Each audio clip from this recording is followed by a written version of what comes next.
Hey, welcome back to Women Disrupting Tech. My name is Dirk-Jan Upkes, and in this podcast, I interview the women who are changing the narrative about diversity in tech. Now, if you work with a startup or an international company, you probably know that you have to work with people from various backgrounds and maybe also in various locations. Think of developers in Ukraine, developers or data analysts in India, but also remote work has come into the forefront with COVID. So the question becomes, how do you manage those teams effectively? And this is where cultural intelligence comes in. Cultural intelligence is, of course, important in an international context, but also comes into play when you work with expats in a local context. And therefore, I figured it was time to explore this topic a bit further, and we'll do that with Dr. Cherie Cortez. She was born in the Philippines and worked in many international teams in multinational companies in the UK, in France, in Belgium, and in the Netherlands. And based on her experience, she wrote a book called Master Cultural Intelligence in 7 Steps. So in this episode, we'll discuss what cultural intelligence or CQ is, why it's important, and how you can manage international teams, often remote, effectively. So let's start mastering cultural intelligence, and welcome to Women Disrupting Tech, Dr. Cherie Cortez. So welcome, Cherie. Good to have you. Question I always ask at the start is how you got to your current job or current position. Yes, thank you, Dirk-Jan. First of all, thank you for having me in your platform. I Mm-hmm. think it's a very interesting and timely topic that you are raising this up Yeah. about women disrupting technology in technology. And in particular, in technology aspect of the industry, seldom you see women in the leadership roles. So I sincerely hope that this platform is gaining momentum for women who are aspiring to be leaders in the tech industry. So very great initiative, and thank you for having me. And thank you for the question. I realized that looking back at my career, I've always had the intention of working for international companies. Mm-hmm. This may sound a little bit a long story, but just to go back a little bit of my story in a short form. Um, when I worked as a sales clerk in the Philippines, that was my first job. It was never an IT or tech company, but it was an international company where I was a sales clerk for a Parisian brand called Estée Dupont Paris. Mm-hmm. And from there, I met a very nice client of ours who's an Australian. And back in the 90s, Philippines was still booming, So there's a lot of um, high tower buildings that are being set up. And this owner of this company invited me to join his company, which is called Veldon, an Australian company. And from there, I was a telephone operator, still not an Okay. IT. Yeah. And in that building, in the same office, across is Microsoft Philippines. And I became friends with the people who are working there. Mm-hmm. And during breaks, lunch breaks, coffee break, we would catch up. And they told me about their plans on expanding in the Philippines, Microsoft in the Mm-hmm. 90s. And Yeah. Microsoft back then, it was the greatest Yeah, it company, was one right? of the companies to work for sure. Exactly. Yeah, yeah. And it was the ideal, company to Yeah. work for.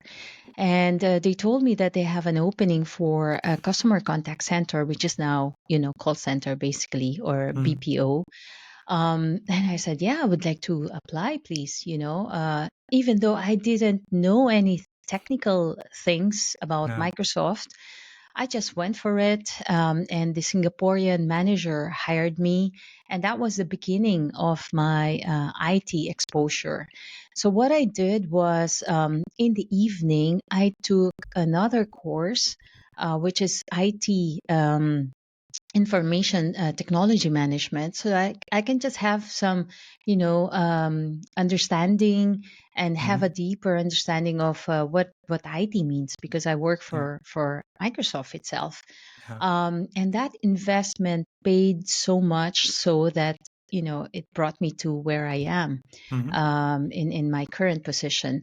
So with Microsoft, I was very successful in supporting the salespeople, because back then the major focus of Microsoft was the anti-piracy. And in the Yeah. Philippines, there's a lot of pirated copies of CDs, and you can just install everything. And Yeah. because the sales managed to get a lot of commissions, because of the support I did for him, Yeah. by calling down the campaign, Yeah. when he moved to SAP, which is a German company, and Uh-huh. I didn't know what SAP was. So he Mhm. called me up and said, "Hey, since we had a good tandem in Microsoft, why Yeah. don't you support me here in SAP?" I said, "Well, I'm already in Microsoft. Yeah. That's like a big name." And then he made me realize that there's more. Yeah. So SAP is more ERP, more corporate, Mhm. enterprise-wide setup, whereas Microsoft is more on the end user side, right? Mhm. So I went for an interview and I got hired, and I was a sales assistant of the sales team. So I became a user of SAP, which is booking contracts, creating purchase orders, Yeah. for my managers and sales team. And then I got really curious about this SAP. So what happened was, every weekend I would go to the office, because back then there are no laptops. There's Yeah. only massive desktops that you can have. So I would put in those CDs just to have an understanding what is SAP, what are these modules that I'm Mhm. using. And then finally, that paid off. That investment of, putting time, energy, and focus, because when SAP Philippines expanded its global support, I got to apply and I Mhm. got in as a customer contact consultant of Uh-huh. SAP Global Support.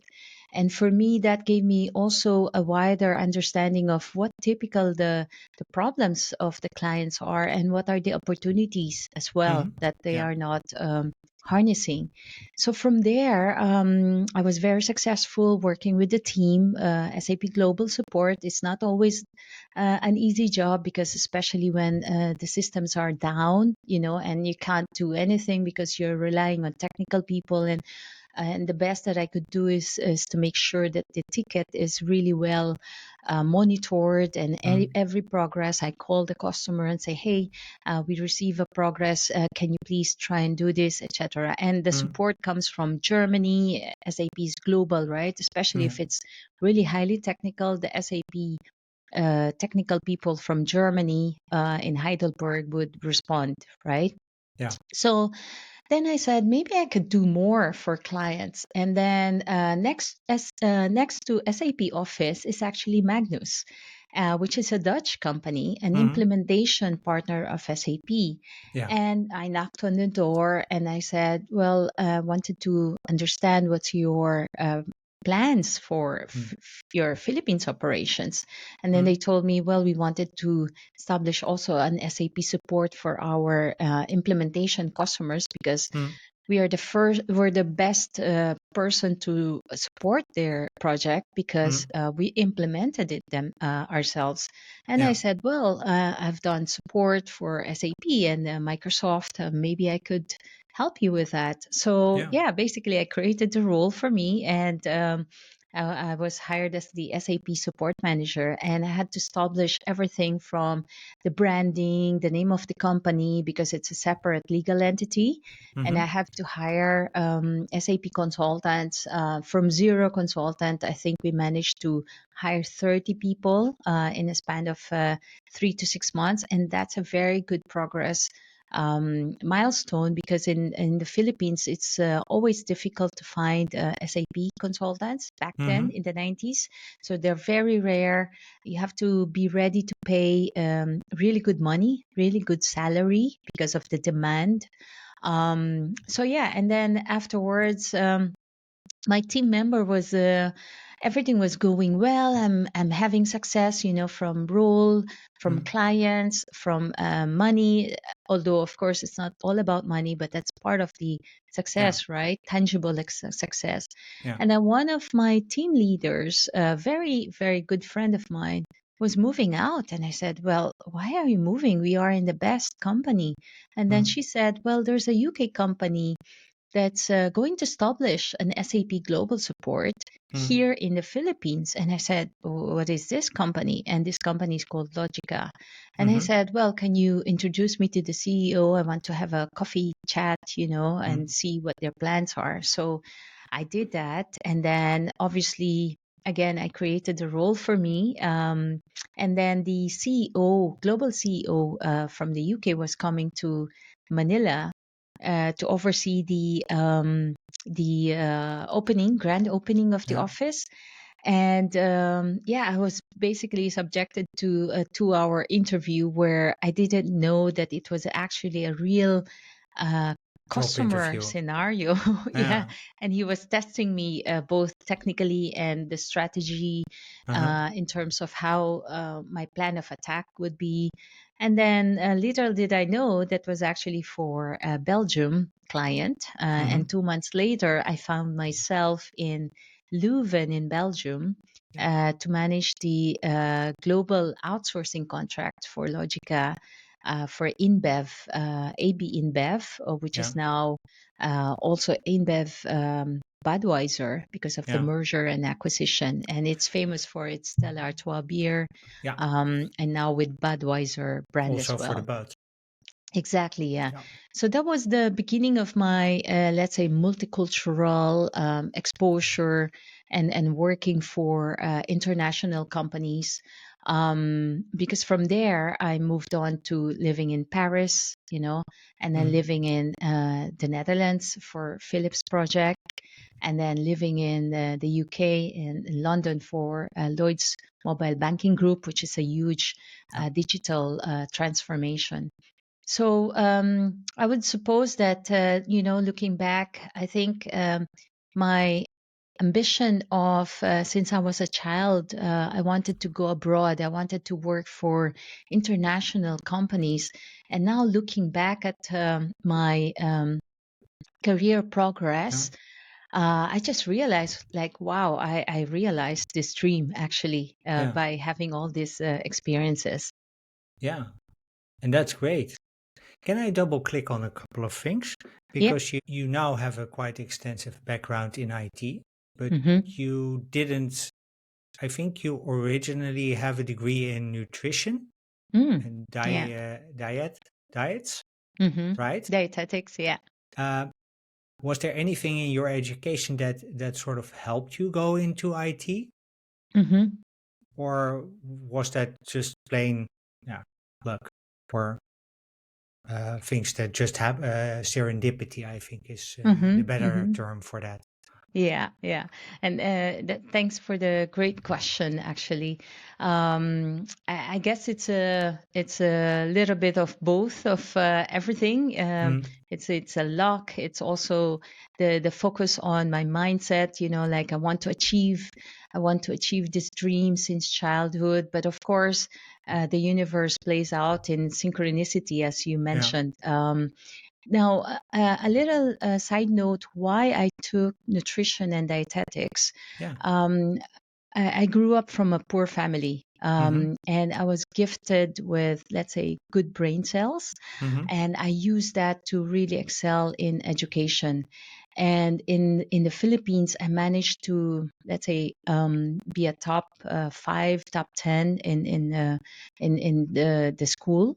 Mm-hmm. And as a reward, we were given the chance to send off to scholarship programs to the largest and Ah, well-known, famous and expensive universities in Manila, in the yeah. Philippines. And I was super, super blessed and lucky Uh-huh. because I managed to get in at St. Scholastica's College Manila, where they paid for everything. I was given an allowance. And to be frank, I wouldn't be able to achieve any education if not for that scholarship, because Yeah. we could barely eat 3 times a day. How Yeah. else can my parents, send me to school? Right, Mm-hmm. let alone pay for college tuitions. And my father is only an ice cream vendor. We call it dirty ice cream because Mm. it's made at home, and then he pushes the cart from every town, and then maybe make, I don't know, back then maybe 10 pesos, which is like 50 cents euros these Mm. days. So Per day and or per week or? no, per day. It's like 50 cents euros, or not. Probably now it's 50 cents, but before it's probably 5 cents Yeah. euros. And we could just, it's difficult to meet the basic requirements at back home. So, Yeah. so going back, when I had the chance to go with scholarship, Mm-hmm. my intention was really to go abroad. So, what was the course or the degree that I should be taking on, so that it gives me a higher probability to go abroad? Mm-hmm. And back then in the 90s, my uncle lives in Canada, and Mm-hmm. he still does. Yeah. But in the 90s, the focus of Canada immigration was on primarily on health and Yeah. nutrition and dietetics, because they have a scoring based system, had Mm-hmm. the highest score. And IT was Ah, not even, well that known, was not a because I thing. exactly, we still don't have internet. And I remember I have to submit everything with a physical Yeah. paper, to the embassy, Yeah. because there's no internet to upload all these things. Yeah. And so I said, well, I think this will give me is the right approach to pursue my dream, which is to go abroad and work for international companies. Ah, okay. And it's also a pre-medical course, a Mm. degree, because I wanted to be a doctor since I was a child. And so this is the course I took. Mm-hmm. But later on would yield to a different career experience, which is IT. Yeah. And like I said earlier, the luck was on my side when I was working as a telephone operator for an Australian company, Yeah. and then next to our office was Microsoft Philippines, Yeah. and that was a really good opening for me in terms of IT. And then I studied information services management, technology management in the evening, to have that second degree for me to Mm-hmm. have more background of the IT.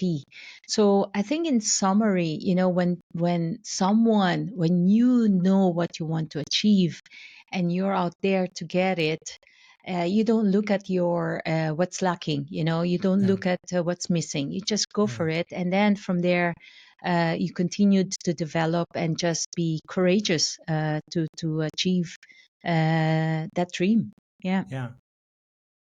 Yeah. That's really cool and also really inspiring, I think. Hmm. Because you just took what you played, as the Americans would say, you played the card that was dealt to you, the hand of cards that was dealt to you, and you Yeah. played it to the max, if Yeah. I understand it correctly. Okay, so the, Absolutely. the second thing I want to double click on is, at some point you're interviewed by the CEO of Logica, Hmm. and then you find yourself in Belgium. How did you prepare to go to Belgium? Were there specific things you did, or was it just packing your bags and thinking, "Hey, this is I'm going to have this wonderful, high-paying and hard-working job in a company that I love to work for"? Hmm. How did you prepare? Yeah, thank you. I think you said it, the latter part, actually.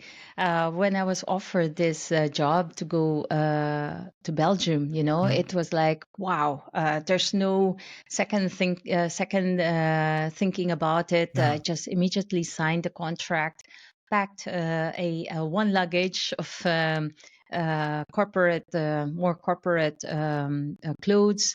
Yeah.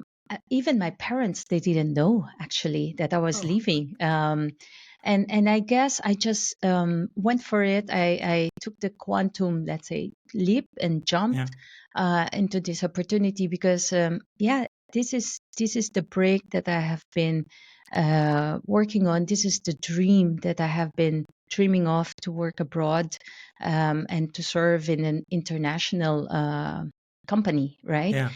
And to be honest, if I had known about CQ or cultural intelligence back then, I would say I would have been much, much, much prepared. Mm-hmm.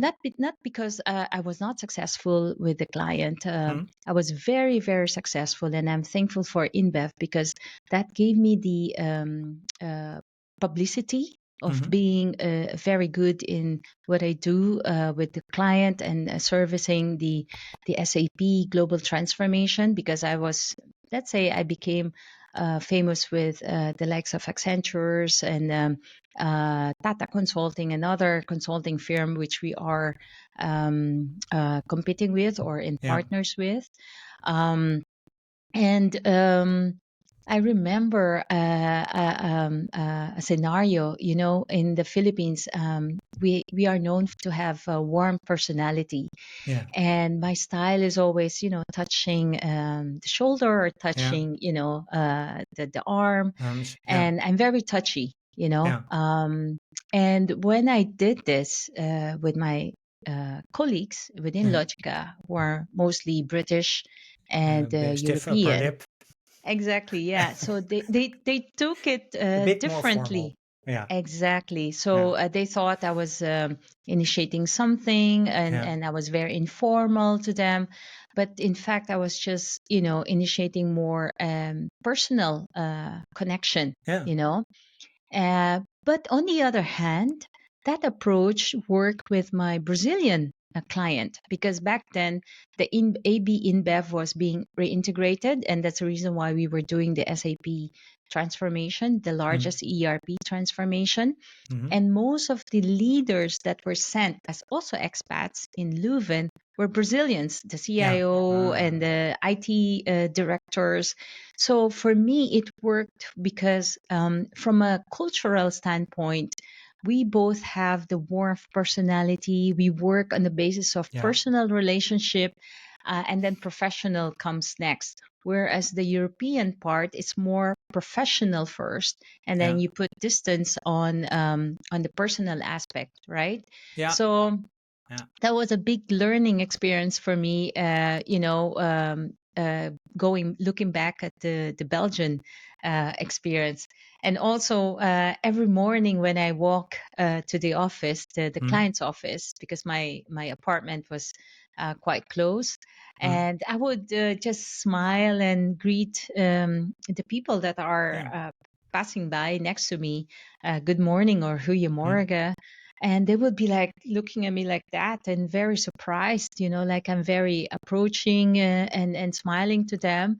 And then yeah, I realized that this is not the culture here, whereas in Asia you can always smile to Mm-hmm. everyone and make it more like a light day, a happy Yeah. day for everyone. Yeah. Yeah. I had interesting that you mentioned this. Actually, I had this morning, because I usually bike every morning to my coffee shop to get some decent coffee for me and Mm-hmm. my girlfriend.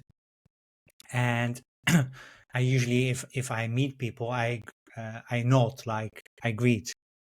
I acknowledge them from being there. When I come in, I say, "Hey, hello, how are you?" Not expecting anything back. Mm-hmm. Also, when you're on the bike, people are like, "What's he doing? Mm. Why is he greeting me?" And I'm like, "Well, I think that's common courtesy, but still, Mm-hmm. it's become better." Second thing Mm-hmm. I want to mention, I was watching it, what this personal and business, especially in Holland, and I think also in Belgium, that's like really strict. There's like Mm-hmm. your work life, and Mm. there's your personal life, and those hardly ever interfere. Mm. What I remember from the expats that I worked with was that also because they were basically out there alone. So they did well. Sometimes they had a spouse or children, but in most cases they were there alone. So they sort of either wanted to connect with you also on a personal level, also to have company. Mm-hmm.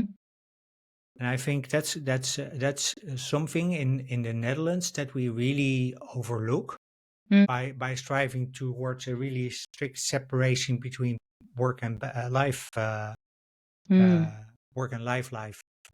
Let's say.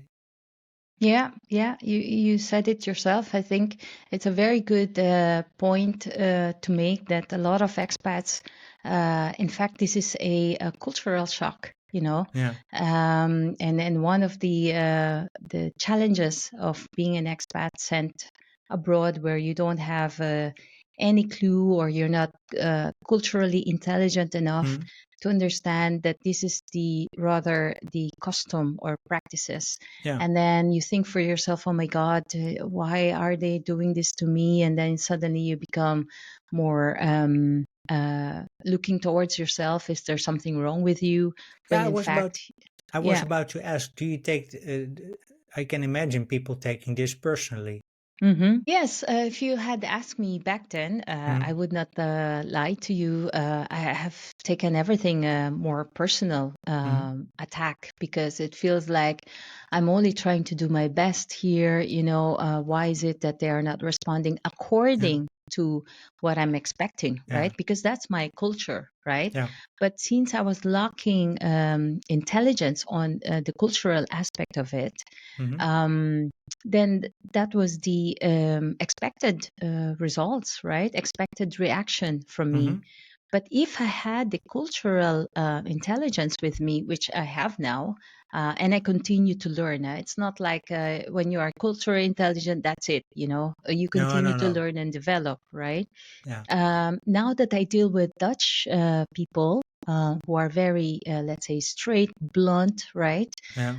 If I didn't have the cultural intelligence as a skill, as an asset for me Mm. right now, I would find myself all the time probably crying, or not talking to colleagues Mm. anymore, because I tend to be emotional. I tend Yeah. to take things like personally, and then I would say, "Oh, I'm not going to speak to this person anymore because he did this, he did that," Yeah.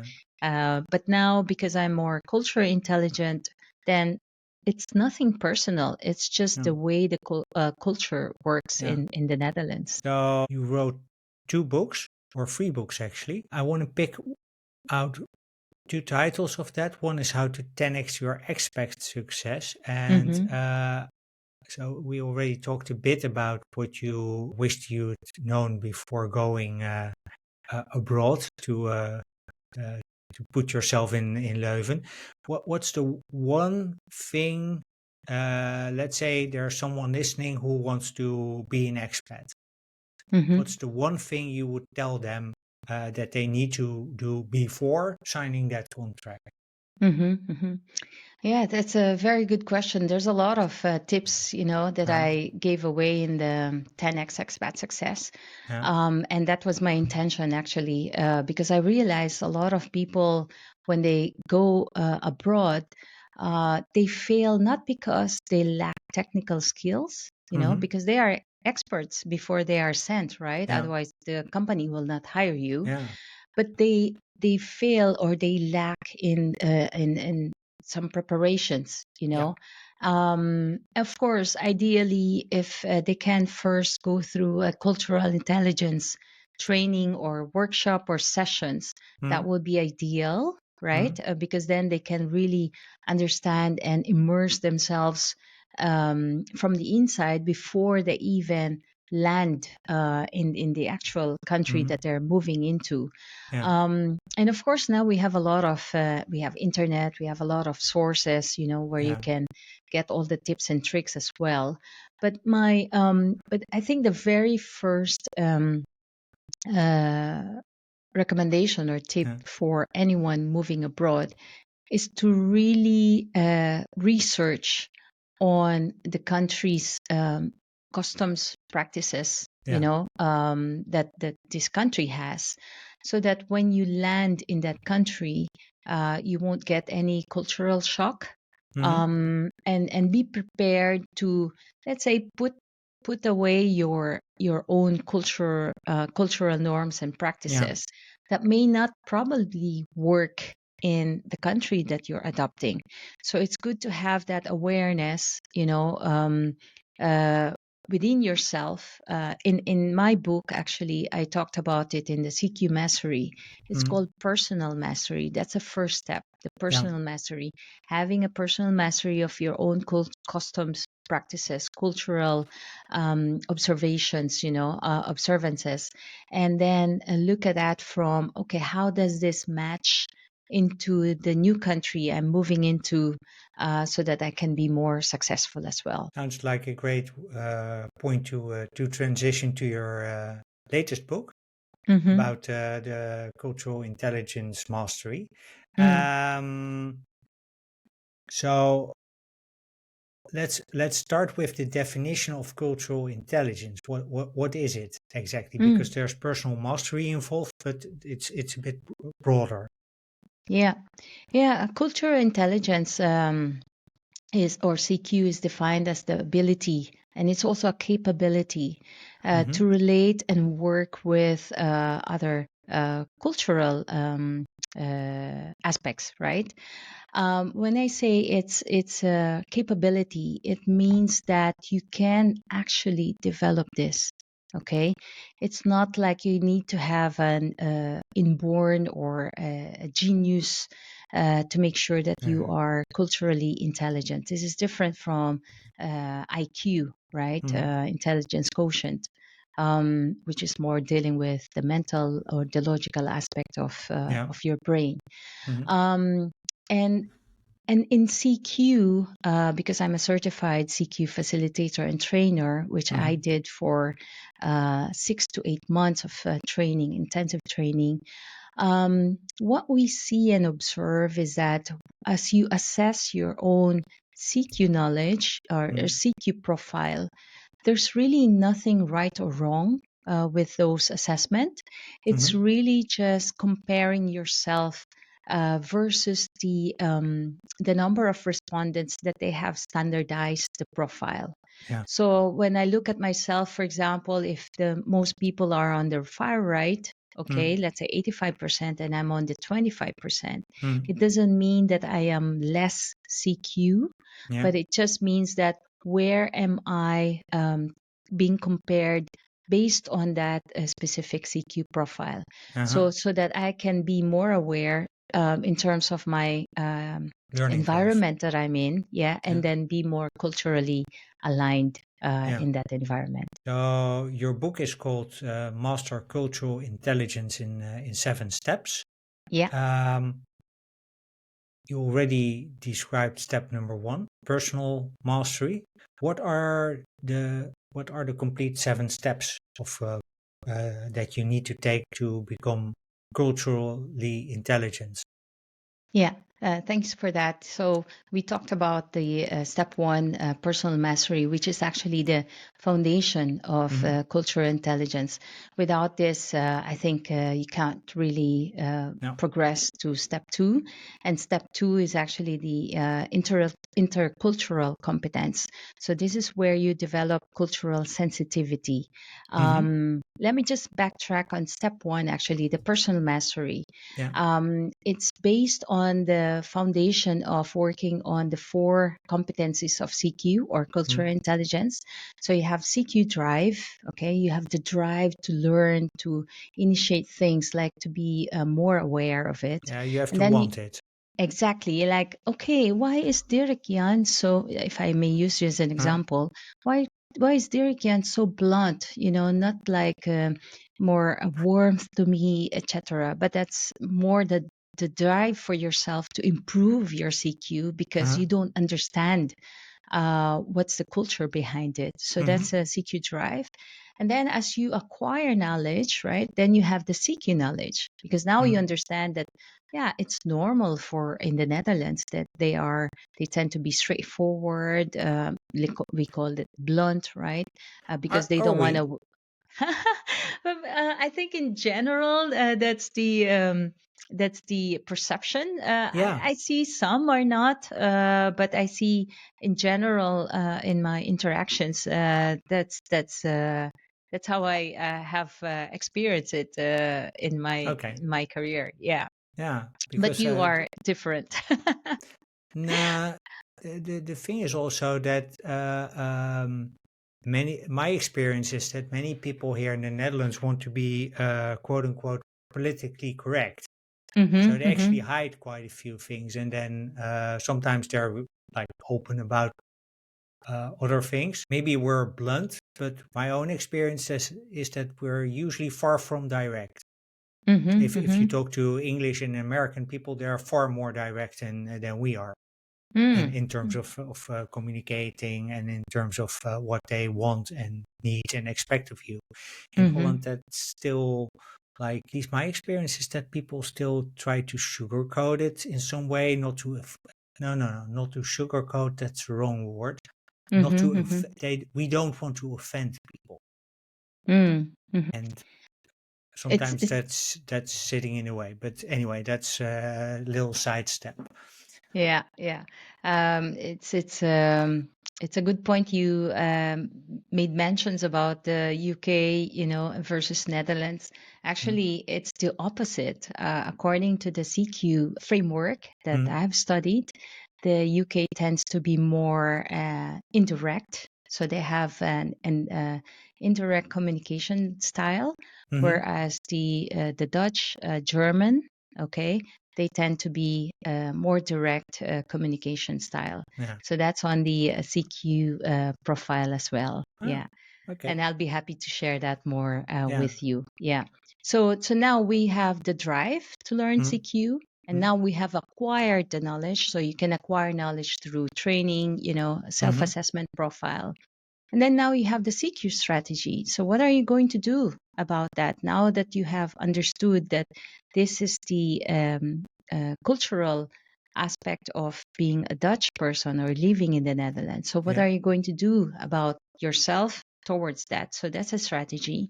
And then the fourth is you put in the action, because knowledge remains only knowledge, but it doesn't become a wisdom unless you really put it in practice, right? Yeah. You have It's to only apply it.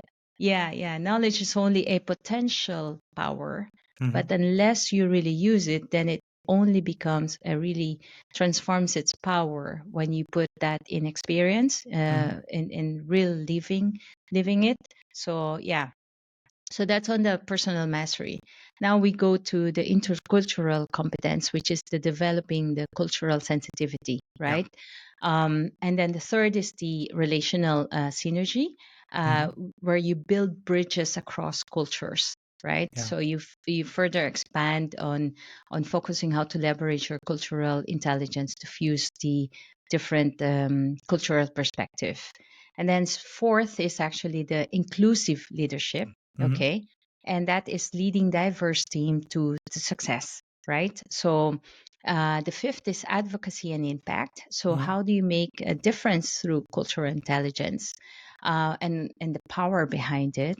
mhm, And then step number six is mastery and growth, where how could you sustain cultural intelligence over time? Of course, you can continue to develop the growth mindset comes mhm, with it also the self-development goals and other resources, because like I said, it's always a continuous developing, right? And mhm. finally, the seventh step is the reflection and refinement. So Yeah. how do you do continuous learning journey for this?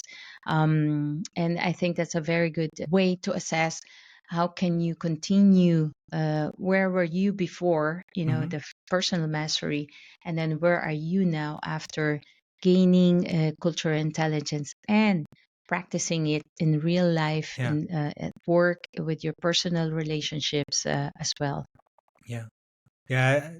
I think the refinement is and also the measuring. So taking stock of where am I and what progress have I made Hmm.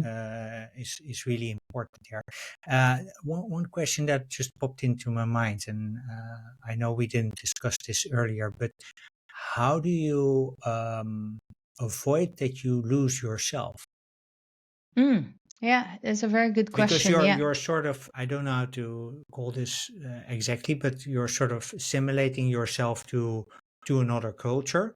How Hmm. do you stay yourself while still being culturally intelligent? How do Yeah. you balance Yeah, those two? it's a very, very good question, because people may think that because I'm now culturally adapting, Mhm. I would tend to lose my authenticity. That's Yeah, not the goal. The goal yeah. is to be authentic. And to be authentic, you can express yourself, right? Hmm. And in expressing that yourself, you can be more successful by having CQ, or cultural intelligence, Hmm. within you, so that when you relate towards others, you become more successful. Yeah, And that's why actually CQ works in both ways, especially on at teams level, yeah. because it's only not the leader who needs CQ, but also the team members, so that when they talk to each other, Uh-huh. right? And let's say I have a Dutch manager, a leader, and then I have an Indian team member, right? Hmm. Very, very diverse culturally, Hmm. from mindset and communication styles, right? Yeah, So if both of these team members and team leader would be culturally intelligent, they can still express themselves. Let's say Indians, they shake their head, right? yeah, yeah. So yeah, That's no, the yes, yes, yes, right? As an example, yeah, without losing themselves to shaking their heads, the leader will now know that this is how the Indians express themselves yeah. when they say yes, right? Uh-huh. So it's still being authentic, but having that cultural intelligence, in order to understand how the other person is behaving, is actually culturally acknowledged, in their country. Yeah, And now, how can I adapt that so that we can both have resolve communication? Because at the end of the day, most of the problems that we have, especially working at team levels, yeah, is on starts from the communication. And yeah, communication is not just verbal. Actually, science says that communication is only verbal is only 20%, and 80% is body language. yeah, How I move, how I touch you, yeah. how I express, my facial Hmm. Yeah. expression, how I look down, etc. Hmm. Especially, for example, for at the Muslim culture, right? Yeah. Women are not um, allowed to look at the eyes, especially No, if you, you're you, talking you to a hardly man. ever have eye contact, Yeah, yeah, especially more unless, of so with a course, man. yeah, Yeah, yeah. So so without that understanding, then you would say, "Oh my God, this person doesn't look at me in the eye, and she's talking, and yeah, she's not respecting me and not focusing on me and not understanding me, etc." Right? yeah, But if you had that background, then you would now understand. And then from the cultural intelligence workshop, team trainings, then you are both now able to meet.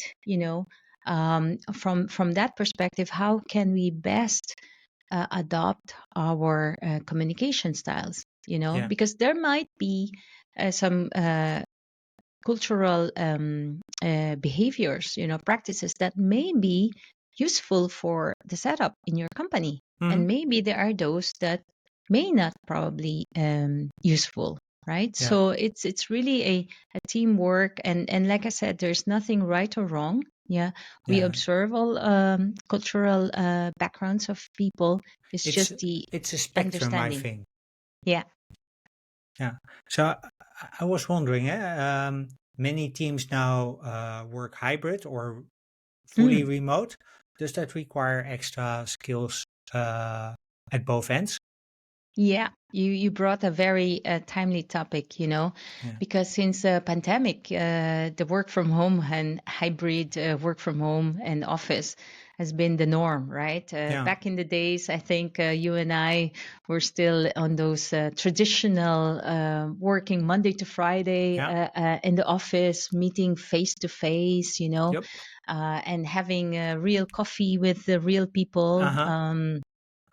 But I would say now it has shifted, right, because of the pandemic, since pandemic situation. Hmm. And I would say all the more the global companies, even the startups, right, even more so with the startups actually, when they open their companies or when they expand to global reach, obviously you can imagine that they will be hiring global talents, Yeah. right? And especially if you say work from home or hybrid is acknowledged, then it doesn't matter where these people are located. Yeah. For as long as they have a fast internet, they can see you, they can receive information. That's all Hmm. that matters, right? Yeah. And all the more CQ is relevant and more crucial, because without me understanding what's the behavior or cultural aspect on the other side and Yeah. vice versa, when we communicate, especially on Zoom, right, or Yeah. MS Teams, Microsoft Teams, for as an example, Yeah. all the more it limits the effectiveness of the communication. So without the being CQ aware, right, or Yeah. without having the knowledge of CQ, it Hmm. makes it more difficult to communicate and be more productive, basically. Hmm. And this goes back to my success. Actually, if I look back now, I just had a thought. Um, when I was working in globally for InBev, in Paris, in London, and in Philips, right? Most of our teams were actually predominantly are based offshore, Yeah. right? Because that's the whole essence of the cost effectiveness, Yeah. transitioning work from on-site to remote, like India, Philippines. You also have like Morocco for French speaking, right? If you're Yeah. moving jobs away from Paris to Morocco. Yeah. And this has been my experience, that we work globally with people outside and we don't see them face to face. And back in the 90s and Yeah. 2000, there were no Zoom. Yep. If you recall, there was only a bridge, you dial a number, Yeah. right? And then you pin the passcode, Yeah. right? And then you start speaking, and Yeah. everyone is on the speakerphone, Yeah. right? And then sometimes you have difficulties of understanding because one is saying something and the other one saying something, right? Hmm. And then in some cases, some people are having background noise, right? If they don't go on mute. Uh-huh. And therefore, the communication is only limited by voice, Yeah. vocal, right? Hmm. So that makes it even more difficult because, like I said, science have proven that effective communication, only 20% is actually conveyed through a vocal, and 80% is more on the body language, Yeah. right? So now with the Zoom, thankfully with the Zoom, Microsoft Teams, and other platforms that have evolved since pandemic, Hmm. we are now able to see at least each other, Yeah. and I could see your reaction, your hand gestures, and that makes it more even effective to communicate now. So the tool is there, the Hmm. the softwares are there, but are you ready, from being intelligent enough to understand, okay, when I see this, Yeah. this means that, and Yeah. and I should not take that differently, you know? Hmm. Yeah. To put it into perspective. Yeah, exactly. So I want to shift a bit. Mm-hmm. Also, because working with people at some point there's going to be some form of conflict. How do you Mm-hmm. do that in an international and maybe also in a virtual context? Mm. Any tips for that? Oh, yeah. Actually, this is where CQ plays a very successful role, especially in dealing conflicts, because CQ helps you to resolve conflicts through negotiations, right? Yeah. Because no one is better than the other, to be honest. Mhm. It's only by negotiating where you can both meet, in the middle, Mhm. and have a common ground in order to move forward, right? Mhm. And CQ has been helpful for people who really understands how the other person or the other company or the other party is Yeah. receiving it. Yeah. So, for example, let's say if we move to Middle East companies, right? Mhm. We go to the likes of Dubai or Saudi Arabia. Yeah. They would have a different way of negotiating, Yeah. and versus a warm country, right? A typical example would be in warmer countries like Philippines or South America, for example, like Brazil, Mhm. where personal relationships is more honored than professional. So in Yeah. this case, for example, if we talked about a contract, we have a gentleman's agreement. And to be honest, contract is really not required. It's No, it's just a much more. formality. Yeah, it's a Exactly. Yeah. formal part of it, but the agreement is already there between people. Exactly. Because we work on the basis of trust, Yeah. right? Whereas in other cultures, right, it's more the professional. Well, first you have to sign my contract Yeah. before we can start anything, Yeah. and that plays a big understanding of, if you don't know this aspect, how do you play the role of the negotiations, right? Mhm. And in some other countries, um, it's their belief that if you speak more, speak more, speak more, speak more, speak more, Mhm. you are perceived to be more intelligent. And I don't want to name countries here Mhm. because I don't want to be racist, but there are countries that I've observed where their belief in speaking more is actually better, Yeah. even if it doesn't really give Add. any impact. Yeah. Yeah.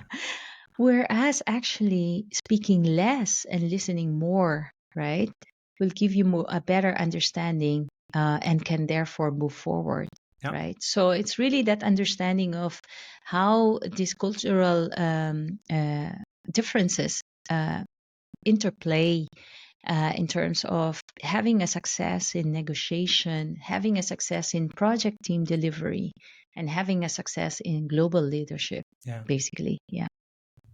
So it's yeah, being culturally aware and having the intelligence, not only in knowledge, but also in that you have the power to apply that knowledge, really Hmm. helps to um, yeah, effectively deal with conflicts and Yeah. also deal with negotiations in the end, because Yeah. uh, there's always a sort of conflict of interest between the two parties. Yeah, absolutely. Yeah.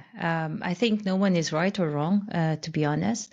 It's just the perception of each other's party, right? Yeah. So would you recommend, let's say, I'm a startup founder, Hmm. and yeah, I want to build, of course, the next Mars rover or the next impactful thing. Do you think that it's important for startup founders to be cultural in cultural? Thanks for that question. Uh, It's actually a great question to have. And I must say that in order for a tech startup leader to be successful, mm, they need first to have cultural intelligence as an asset in yeah, their, or a tool in their how do you say tools that, in their tool toolbox. set, yeah, Yeah. toolbox, yeah. And with the personal mastery, what we do there is we go deep into your understanding of your cultural biases.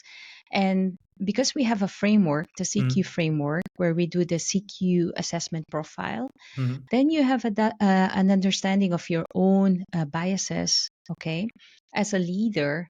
And then when we go and develop a 360 feedback where Mhm. your direct reportees, or it depends how many people you want Yeah. to do this, and it's anonymous, of course, then you can better see, okay, how people perceive you versus how you perceive yourself. And Yeah. then from there, we can help to strategize and build an action plan in order to have a good team leadership, right? And Mhm. when we speak about a tech startup, right, technology, right, Mhm.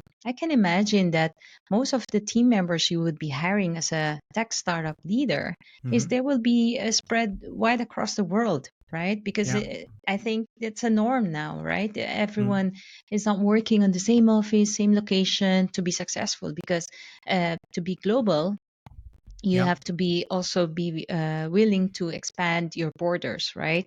So when you take this venture into tech leadership, founding a company, Mhm. um, CQ will make you even more successful from the beginning, Yeah. because now you're able to understand culturally where are your team members come from, Yeah. right? From communication style, from decision making style, and all the behaviors that will manifest. Yeah. And that will really, let's say, minimize, right, the inefficiencies. I wouldn't say completely resolve, because there No. are other key areas from a leadership standpoint, right? Yeah. So it will minimize the inefficiencies and make your tech startup company be more success from the beginning. Yeah.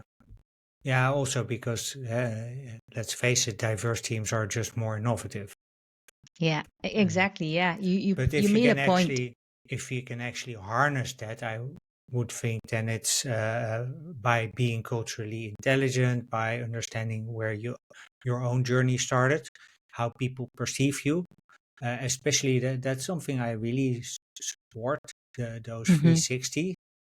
Asking people around you is, I think, a really, really powerful thing to, asking people around you for feedback is a really powerful way to learn about yourself, because there's lots of things that over time, but especially if you're young, if you ask that question and if you don't take the input personally, Hmm. just take it as, okay, this is how people perceive me, and that's not necessarily right or wrong, it's just as they do. It can be really powerful also to build your own character, to build your own to understand your own strong points, and maybe Hmm. also sometimes hire people or get people inside the company that can help you mask, let's say, the less good parts about you.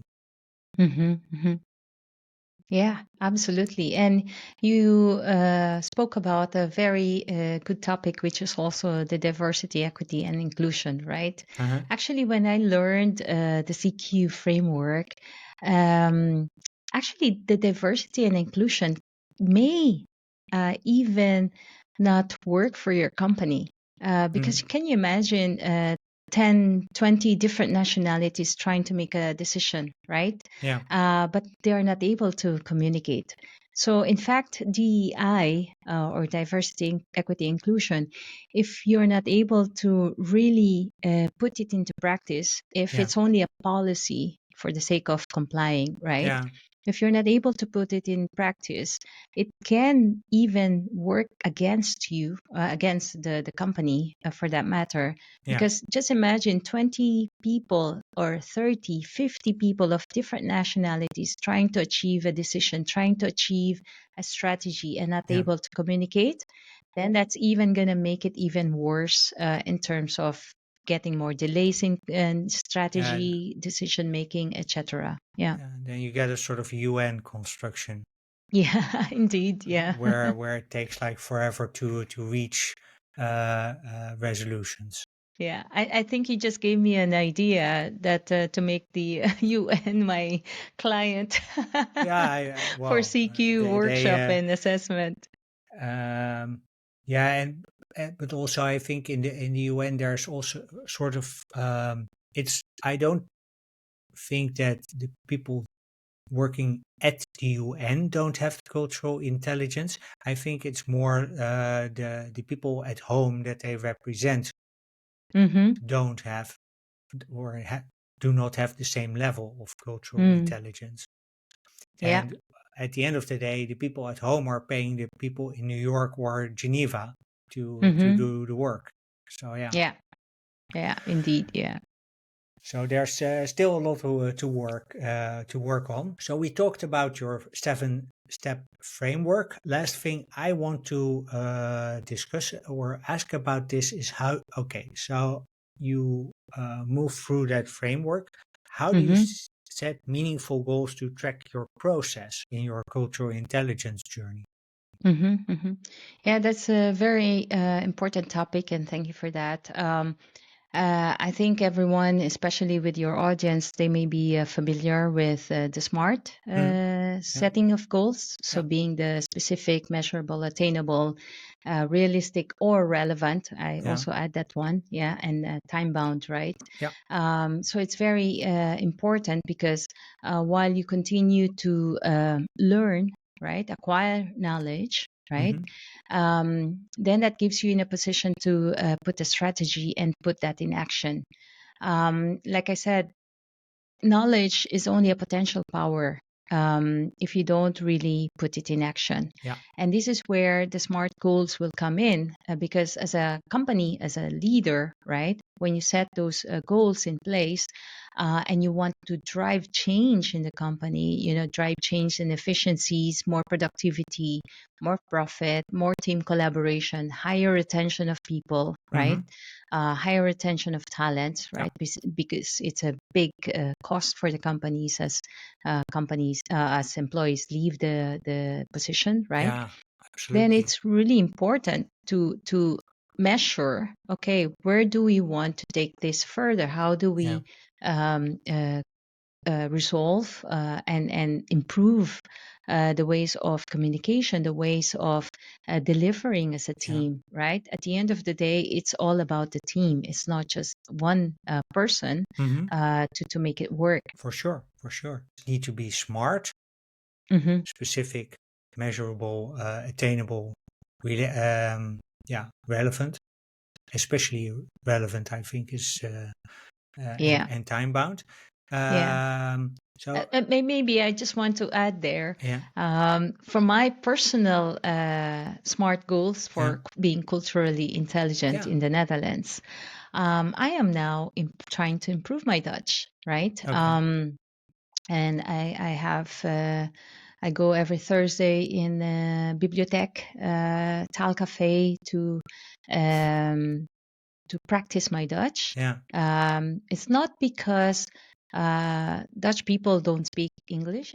English. I yeah, think everyone in the Netherlands speak very good English. yeah, But I think when I'm able to express myself also being in the Netherlands in Dutch, it gives a level of, how do you say it, like a clink immediately yeah. It with makes it people. more easy to communicate, I Yeah, think.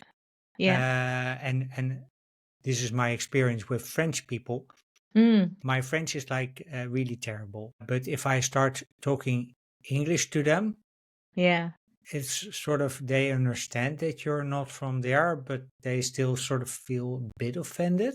Mm, Whereas even mm-hmm, if you try with really bad French to make yourself understood, mm. they really take it. They're like, okay, at least he's trying. Okay, let's help Yeah, him.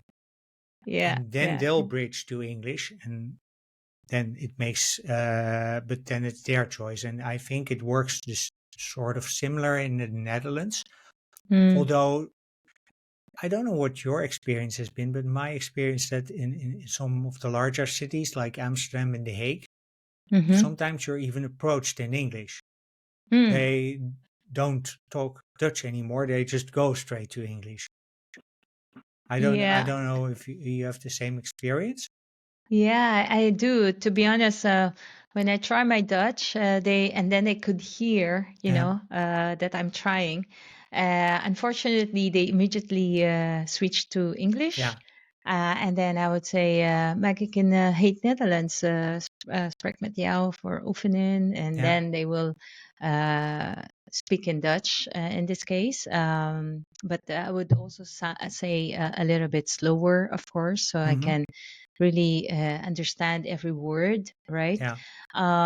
But I think the Netherlands, because they have also one of the things I like about the Dutch culture is the openness, openness to welcoming other people, other Mm-hmm. culture from Yeah. different cultural background in the country, Mm-hmm. and that is liberating. And I've never felt any racism here Mm-hmm. in this country, at least in my personal Mm-hmm. experience, whether you are brown or a white or black hair, short and very short Yeah. for a nation, right? Compared Mm-hmm. to Dutch, who are very, very tall. Yeah. Um, yeah, so I think the fact that they are the Dutch people, I think here culturally we're so welcoming to skilled migrants, to other cultural backgrounds.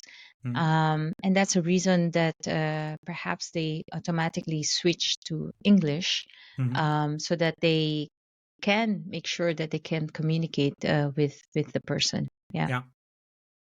Yeah. We're one of the upsides from being Dutch is that because we know we're small, Mm, and we know that the spread of the language is like really limited. mm, We're taught English from mm, well, really early age, so everyone has sort of a basic level of English. Although they're trying to promote Dutch now as a language, where I'm like, yeah, yeah, I understand why, but it's a national thing, not necessarily helpful. Anyways, um, on the back of the goal setting, then you also have to measure them and refine them. So how do mm-hmm, you find those points? So you've set a goal, in your case, to learn Dutch. How mm-hmm, do mm-hmm. you refine that further? Yes, a very good question. One of my expertise, if I may just add in Mm, this discussion, is the agile framework. yeah, Agile means you're able to quickly adopt, yeah, okay, and change parameters, variables, or yeah, tasks or events yeah, as you move along. yeah. And that gives you freedom, because in the Mm-hmm. past, the sort of leadership is just pegged on whatever specific task we have planned, right? Yeah. And then you go through evaluation after 6 months or 1 year, for example. And Mm-hmm. this was the traditional project management waterfall that Yeah. I started my career. You have a really predefined project plan, which can go from 6 months, 1 year, 2 years, right? And then Mm-hmm. in the end, you only do the testing before you go live. And then and then you find yourself in a very last moment. You're Uh-huh. having all these issues, complaints of users, because what you actually developed is not according to their requirements, right? No. So thankfully, a new framework came into place Mm-hmm. early 2000, which is called Agile Framework. Okay, Mm-hmm. an Agile Framework, it's more forgiving, meaning to say you only plan based on every 2 weeks or 4 weeks, depending on Mm-hmm. your company, Yeah. and we call that sprint. Okay, Yeah. and within the sprint, you have the entire sprint plan, right? Yeah. For the project, right? And in that every sprint within 2 weeks or 4 weeks, depending on what you choose as a company, right? Every day you have daily feedback where you actually not just involve your technical team, which was the traditional waterfall, you're only talking to technical, Yeah. but we're actually forgetting the product owners or the users that represent the functionalities that Yeah. we are building for the product, who's Yeah. going to sell and use this, right? Yeah. So within that sprint, we call that Scrum team. Mm-hmm. Okay, that involves your technical developer, testers, Mm-hmm. and your product owners, right? And in that product owner, you give feedback according to the daily activities that has been done. Okay, Mm-hmm. and because of that, I'm using this as a reference for the feedback on the SMART goal, right? Yeah. Because if you see that within that sprint, whether on a daily basis or on a weekly basis or 2 weeks basis, it's not working, then you can be agile in decision making to say, hey, let's step back. Why is this not working? Is this the right goal, the right focus? Yeah. Maybe it's not the right one. What can we now put together, right? Yeah, or how can we shift to something that's more effective? Exactly, yeah. And this is where I would put the SMART goals planning, okay, from a feedback reflection, and put a framework, which is called agile, right, into team, so that you not only involve the people that are immediately within you, but more importantly, the people that you are actually serving or developing the product for, right? So that the quicker the feedback, the quicker the time to market, basically, right? Yeah. And you don't need to complete everything before you actually show it to the user, right? Yeah. Because that's a traditional waterfall methodology that Yeah, we you, had. you you build something all the way to the end and then you ship it out and then all of a sudden, oh, it doesn't Exactly, sort of meet exactly. customer expectations because you didn't investigate the problem properly, you didn't have the right requirements, or you didn't simply along the way you didn't respond to issues that came up. Yeah, and I would relate it back to your tech startup, right? Yeah. Because for the listeners, right? Because if you are not able to communicate because of the cultural lack of cultural intelligence, right? And then you're not able to factor in the agile leadership, right? Then you may find yourself really the change will be a lot challenging and slower Yeah. pace, right? But if you're a tech startup, if you look at all the companies now that are, especially in AI, because Yeah. there's a lot, I think 100,000 now of Uh, AI startup, right? yeah. The quicker you get feedback to your clients, Yeah. right? The quicker you can improve your, well, first time to market your product, you can improve your product, right, to be more competitive. And then you can build that momentum as you focus on this particular aspect. And then as you progress and make that perfect or usable, right, then you can start to building more features, to enrich your product. Yeah. And because of that, cultural intelligence makes it your team collaborate for effectively, collaborate more, right, and therefore can deliver more. Yeah. It can't deliver more if you don't have internal team collaboration, Yeah. right, through communication. And then you can't deliver more if you don't make use of the feedback that your users are giving you. Yeah. So it enables you to listen better Yeah, and to act on it better and to produce more quickly. absolutely. Yeah. Okay. And I think that's mostly one of the, sadly, why startup companies, they end up, out of business in a couple of months or years because they fail to listen to the Yeah. users, right? Yeah. There's one software that I won't name names for the sake of the company, right? It's an alternative to Zoom.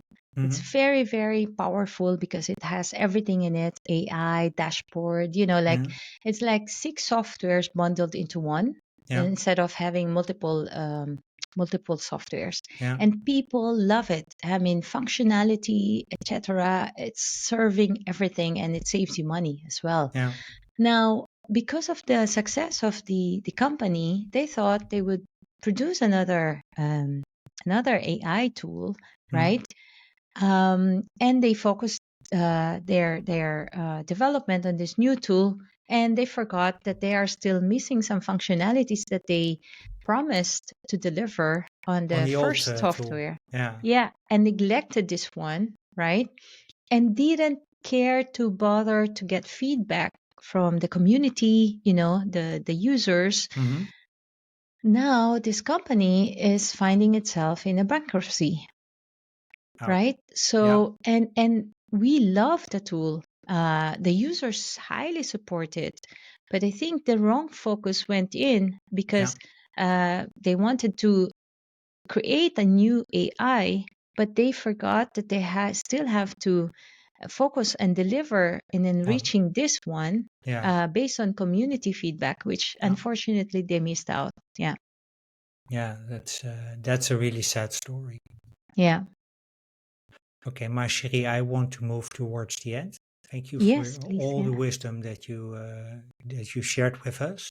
So the goal of this podcast is to be obsolete in by the end of 2032, Mm. which basically means that by that time, diversity in tech, diversity and inclusion in tech is yeah the new normal. Hmm. And my question to you is, what would be your expert advice to achieve this? Yeah, well, I wouldn't want your podcast to be obsolete, right? But rather, perhaps we can look into it like how to evolve it into another sort of platform. Yeah, I think there's a huge potential, especially AI coming into the picture. I yeah, think all these platforms will really continuously to evolve, if mm, not for the better, right? With the aid of AI, yeah, and AI can help us be more efficient as human beings because we yeah, can do more. Right, mhm, on the basis of automation, right? Especially if you're doing things, doing the same things all over again from a procedural perspective, step yeah, 1 to 10, then it can clearly automate. From a diversity, equity, and inclusion part, I think for this platform, it mm, can evolve from a DEI perspective for tech startup companies, especially with AI evolving, because it's another intelligence to really understand, right? mm, Um, and I think it's a matter of making sure that the diversity, equity, inclusion is not just it's not just bringing awareness from your platform yeah, perspective, but more so from the implementation aspect of yeah, it, and not just remain as a policy. Because I see a lot of companies, they are saying, okay, now we have checked the box, yeah, DEI compliant and everything, but in the real practice, they're not doing it. And like I said, DEI may even work against you if you don't really yeah, know how to harness it. Yeah, and the only way to harness it is if you are enriching your intelligence, and in this way, culturally intelligent enough. And the only way you can do that is actually by hiring people, coaches, mentors, experts in this matter that can do training, workshops, assessments for your teams, right? And then from there, see from a high, top level perspective mm. what needs to be done to make sure that your team is able to deliver more and work collaboratively and be positive to on each other. Yeah. Sounds like a great place to wrap. Thank you, my Cherie, for the really insightful conversation. If people would like to learn more about you and your book, where would you like to send them? Yeah, and thank you for that. And thank you for this great interview. I really enjoyed it. And I hope your listeners have also equally learned and enjoyed this podcast. I would like to invite you and your listeners to check Yeah, out my website, yeah, which is macheriecortez.com. okay. And in macheriecortez.com/free gift, you can actually download a copy of my book, 10x Expat Success, for free. Ah, And as a promotion to your listeners, who I think the first 5 or 10 that yeah, will listen to this and send you an email that they have listened, and maybe we ask them what's one key factor that they learn from this podcast interview, right? yeah, And how will now adopt that in their environment, right? So second part is what they learned, that's yeah. the knowledge they picked And up on how this they interview, implement it. and how they implement it. And I would also be curious to hear what improvement they can see on this interview between the two of us, right? Yeah. Because I'm a person who likes to get feedback Mm-hmm. because that's where how we evolve. So for those 5 or 10 users Yeah, that let's will do the first five. first 5, okay, who will listen and send you an email, I will be giving a special coupon, okay, for them to download a free copy of the Master of Cultural Intelligence in 7 Steps, because it's not free on the website. You have to pay for 4.99 euros. And I'm happy to share this coupon, but the value is 1,000 euros, more than 1,000 euros, of course, because that includes knowledge and also some assessment questionnaire that I included in the book, right? So you can start having that foundation, and then from there progress your CQ knowledge and profiling, right? Yeah, and also So implement it. yeah, exactly. Yeah. So I'm happy to share that, and I look forward to their support by giving us feedback in terms of the 3 questions, what I have learned from this, how they will use this in their this learning in their work, personal, relationships, and then the third, any feedback from them, what they find working and what they find that we can both improve on. That would be great. And my handle, Cherie Cortez, is actually the same in all social media. So LinkedIn, Facebook, Instagram, and then in YouTube, which I'm going to just start the channel where I'll be producing more videos, of course. It's called Expat Rockstar. And that is my, let's say, the venue for continuous improvements of giving to the community more knowledge and sharing of experiences. And hopefully I will be able to host my own podcast. And you're an inspiration to me, Dirk, Jan, for this podcast setup that you set up. So, and I'm learning from you in this case. So thank you for having me. And thank you for being my guest, Cherie.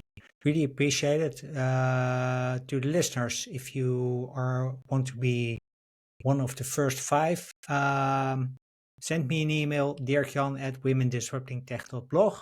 And of course, you can find all the links to the book, to Marcherie's social profiles in the show notes and in the YouTube caption.